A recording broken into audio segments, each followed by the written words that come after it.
আসসালামু আলাইকুম ওয়া রাহমাতুল্লাহি ওয়া বারাকাতুহু।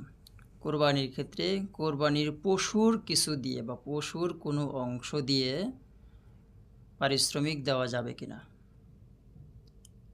এরকম যদি কেউ চিন্তা করে যে আমি কোরবানি দিচ্ছি, কোরবানির যে গোশত আছে এই গোশত পারিশ্রমিক হিসেবে দিয়ে আমি তার পাওনাটা দিয়ে দেব, আলাদাভাবে কোনো পারিশ্রমিক দেব না, সেক্ষেত্রে এটা বৈধ হবে না, জায়েজ হবে না। আপনাকে যেটা করতে হবে সেটা হলো আপনার কোরবানির যে কাজ করেছে সেই কাজের লোকের যে পারিশ্রমিক, সে পারিশ্রমিকটা আপনি অর্থের মাধ্যমে দেবেন, টাকার মাধ্যমে দেবেন। এটা দেওয়ার পরে যদি আপনার মনে হয় যে না, তাকে আমি একটু গোস্ত খাইতে দেব, গোস্ত খাওয়াবো, সেটা রান্না করা হতে পারে, সেটা আপনার কাঁচা গোস্ত হতে পারে, যে কোনোটা তাকে আপনি দিতে পারবেন, তাতে কোনো সমস্যা হবে না।